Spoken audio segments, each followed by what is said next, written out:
Aloha, Scott Sylvan Bell coming live from Sacramento, California, April 22nd, 2017.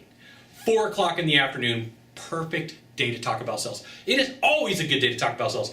And I want to share with you one of the concepts of persuasion that isn't used enough in the sales process, and that is doubt. Doubt. Sometimes one of the greatest things that you could do when you're up against a competitor is just build some doubt. And a lot of times when I see salespeople use this, they go way overboard.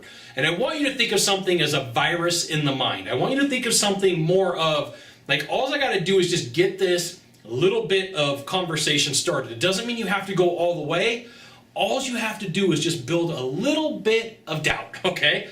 So let's say you're sitting with a buyer, and they're talking about a product or service or a widget or gizmo that your competition sells, and they say, hey, I really like this XYZ gadget. And you go, I don't know, I got some concerns, right? Now, the buyer is gonna go, well, wait a minute. What do you mean you have some concerns, okay?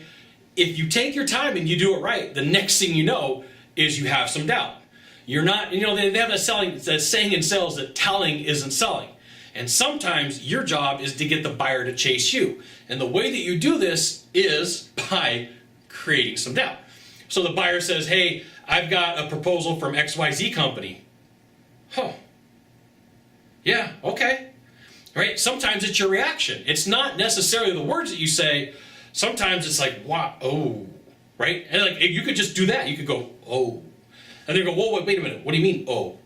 Oh, no. And they go, no, really, what? My mom always told me that if I can't talk good about somebody, I shouldn't say anything. And then that's it, right? You don't have to keep going further. I see salespeople, like, they want to talk way too much. They want to say way too much. All you have to do is just build that, get the door to crack just a little bit, and get something like an idea to sneak in. Or like, I live out here by the Sierra Nevadas here in Sacramento, and the way that the granite breaks is there's a little bit of water that gets into that crack, and then it freezes, and that crack gets a little bit bigger, and the next time more water gets in there, eventually the granite breaks. This is the same belief. All you have to do is just build a little bit of doubt sometimes in the sales process to get that person to rethink what's going on. Now, this isn't always easy. Sometimes it takes work and effort. You're going to have to figure out how you're going to do it. You could use a question, you could use a statement, or you could use like nothing, which is like, ooh, okay? A question, a statement, or like a reaction. I was gonna say nothing. A reaction. It'll really help you out. So build some doubt sometimes when you're dealing with your people that you're working with. And sometimes when I'm dealing with objections, I'll throw some doubt in there. Like, oh, maybe that's not the right thing for you. Or they say, hey, I want to think, but I go, ooh, right? Ooh, that's not good, okay? And sometimes that reaction from them gets the conversation going again. So you can use doubt in the sales process to persuade people, but it's going to take some time and effort on your part.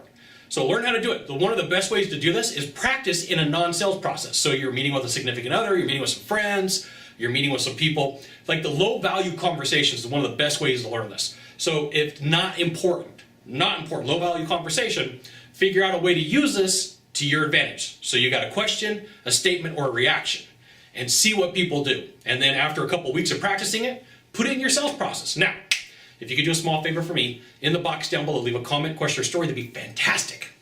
To the right, to the left, there's a subscribe button. You know what you got to do. You got to subscribe. And then last of all, you can send it out to all your friends via StumbleUpon on Facebook, Twitter, Google+. Why not even LinkedIn? Scott Sylvan Bell. We'll see you soon. Thanks for watching. Aloha.